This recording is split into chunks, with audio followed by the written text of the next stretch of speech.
Bonjour et bienvenue dans une nouvelle émission de Monaco Supercars. Aujourd'hui, nous allons vous présenter la nouvelle Aston Martin. Non, Max, je suis désolé, j'ai pas pu récupérer l'Aston.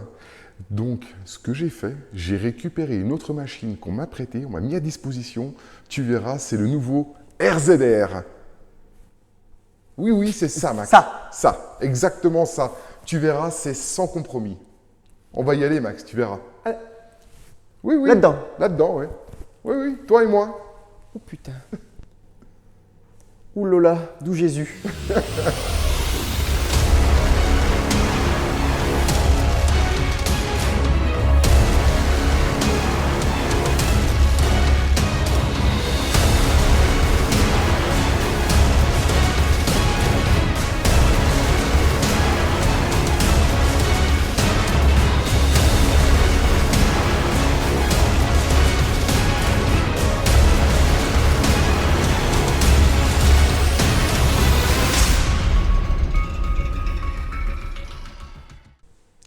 Alors voici le nouveau Polaris RZR Pro XP 2020 qui nous a été presté par la concession AT4R. Ce sont les premiers livrés en France. Alors qu'est-ce que c'est que cette machine? C'est un bicylindre de 925 cm3, 183 chevaux, 650 kg. Alors les grosses modifications par rapport à l'ancien modèle, ce sont les nouvelles suspensions de chez Fox. C'est une suspension active avec différents modes. On vous l'expliquera au déroulement, pendant le déroulement de l'essai.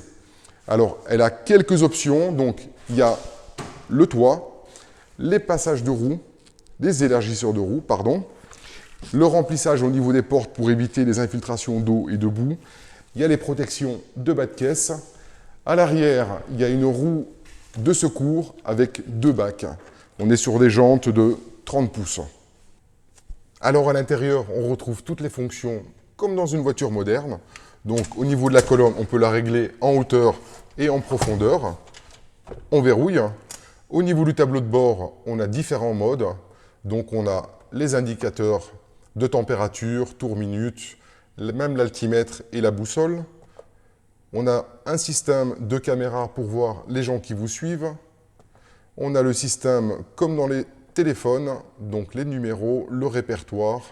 On a la musique avec l'iPhone, les volumes, le réglage de suspension ici qui s'affiche, donc ferme, soft et confort.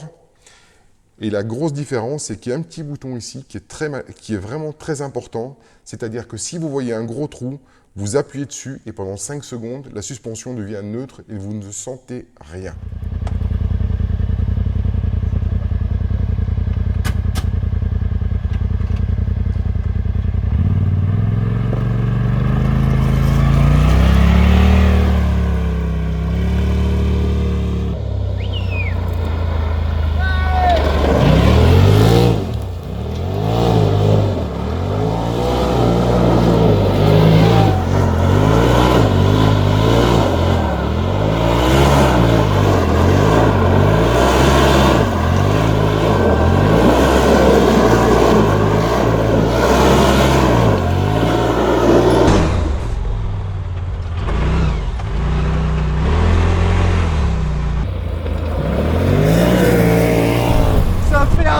De malade. On s'entend pas. C'est dément. Je suis jamais monté dans un truc qui fait autant de bruit.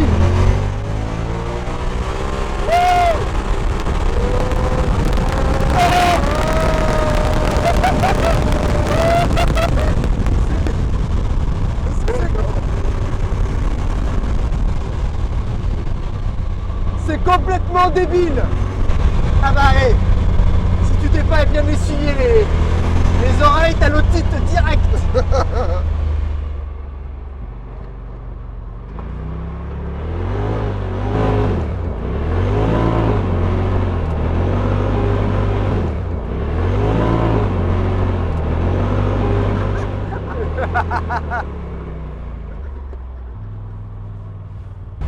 Bah nous voilà dans le RZR. Moi c'est le truc le plus extrême, le plus bruyant dans lequel je suis monté. Ah oui. Sous à côté, c'est du pipi de chat. C'est un truc de malade. Et en plus, tu te dis que tu as des options comme la stéréo. Ça sert à rien. Le kit main libre, mais ça sert à rien. C'est d'une hypocrisie. C'est impossible. Il n'y a aucune chance que le mec il t'entende quand tu l'appelles. Là, on est obligé, on est à 30 km/h parce que sinon, jamais vous pourriez nous entendre. Non, c'est un truc très bruyant. C'est dingue. C'est très bruyant. On est super au perché. Les suspensions sont très souples. Alors, effectivement, dès qu'on prend un virage, ça se balance à gauche, à droite. Mais bon, c'est la fonction, c'est pas faire du circuit. Hein. En tout cas, pas un circuit de piste, ça c'est sûr. Non. En tout cas, ça se conduit pas comme une voiture. Il faut vraiment, dans le virage, faire attention. Il m'a prévenu, il m'a dit fais attention. Si tu rentres trop fort dans les virages, tu peux te faire un tonneau. Quoi. Donc, voilà. Il y a tellement de débattements qu'on a l'impression qu'on est sur un tapis volant. Un coussin d'air. Un coussin d'air. Ah ouais, c'est vrai. Hein. Sinon, les sièges, ils sont pas inconfortables. Hein. Franchement, je suis bien assis. L'avantage sur mon fauteuil, on a pu régler l'inclinaison du fauteuil. Donc je l'ai bougé de 2 crans. Je suis un petit peu plus en arrière. Ça me permet d'avoir une meilleure position de conduite. Et ça, c'est très intéressant. Alors le radiateur, il est devant. Il y a toute la chaleur qui rentre dans le compartiment. Tu commences à voir les pieds qui vont finir en raclette.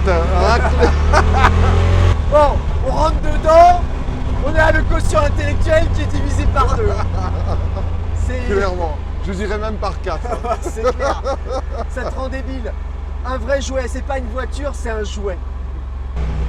Alors, ce qui est fou dans cette voiture, c'est que tu peux tout customiser.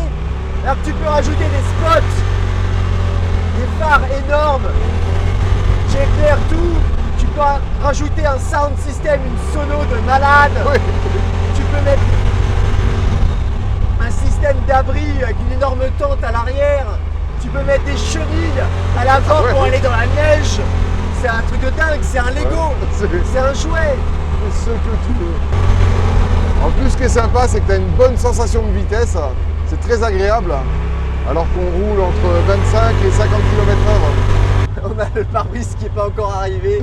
Je peux vous dire que c'est quand même l'option qu'il faut avoir parce que... c'est la plus importante. Hein. Ah, parce que là, c'est extrême. Hein. On en prend plein la figure, il n'y a pas de saut de vent. Hein. Ah, je t'ai prévenu, c'est un engin radical. Le brushing là, il est fait pour 3 semaines. Alors Max, comment tu la trouves cette Aston? Ah bah c'est pour remplir les missions secrètes assez extrêmes. C'est pas le moment où il va dans le casino là. Hein.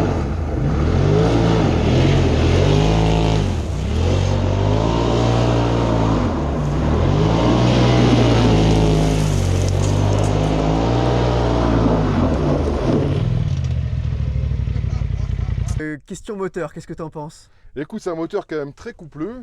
C'est vrai qu'avec le Vario, c'est sympa parce qu'en fait, tu ne dois pas t'occuper des changements de vitesse. On est quand même sur un moteur avec 183 chevaux, donc il y a quand même beaucoup de puissance, beaucoup de couple. Et le Vario fait vraiment bien son taf, je trouve. On dirait d'ailleurs, ça rappelle un peu la sonorité d'un scooter, mais alors un gros scooter, un gros T-Max. Le truc, par contre, ça a vraiment de la pêche, ça a une bonne gouache. Par rapport justement au train roulant, c'est largement suffisant. Ça a l'impression que c'est invulnérable, il n'y a rien. Ça passe partout. Rien ne l'arrête. Et tu as envie justement d'aller là, est-ce que je peux aller là, est-ce que je peux aller là. C'est un super jouet. Au niveau de la direction, moi j'avais trouvé que ça flotte un petit peu évidemment, puisqu'on a des pneus qui sont assez c'est surtout la suspension qui travaille avec son gros débattement, bien sûr. Voilà. Et c'est vrai que c'est un petit peu flou, mais c'est un petit coup à prendre et on s'y habitue. Voilà, faut s'habituer. C'est incroyable la façon dont ça absorbe. On voit le nid de poule, on voit le trou, on voit la bosse, on voit la racine et on passe dessus. C'est un tapis volant. J'ai l'impression qu'il n'y a rien qui peut lui résister. Rien ne l'arrête. C'est d'un fun, c'est vraiment super sympa. Le freinage peut-être manque un peu de mordant. Disons que c'est pas une machine pour attaquer sur les points de corde, c'est vraiment une machine pour se balader avec de l'attaque au niveau de la piste. Mais je te dis, c'est vraiment une machine. Il faut rentrer sur les freins avant le virage, il faut tourner et après tu mets les gaz. Et avec une petite sortie. Et toujours avec une petite glisse. Ça enlève rien. Ça enlève rien au fun. C'est vraiment une machine vraiment très agréable à conduire et qui te donne beaucoup de plaisir. Eh bien, nous voilà arrivés au terme de cet essai pas comme les autres, celui du Polaris RZR. J'espère que vous avez pris autant de fun que nous, on en a eu pour vous tourner ça. En tout cas, on vous donne rendez-vous sur notre chaîne. Abonnez-vous parce qu'il y aura encore beaucoup d'autres vidéos. Vous pouvez aussi nous suivre sur Instagram, Toretto Monaco, Max Alex B. Et on vous dit à bientôt. Merci, Ciao. au plaisir. Bon, les conditions ont changé. Il pleut, on est sous la pluie. On est trempé, on voit plus rien là. On est tombé dans un orage. On s'est pris la rincée. Bien sûr, on n'est pas équipé. On n'est pas du tout équipé. J'ai le costume là, il est trempé. Je vois plus rien. Pare-brise. Ouais, pare-brise.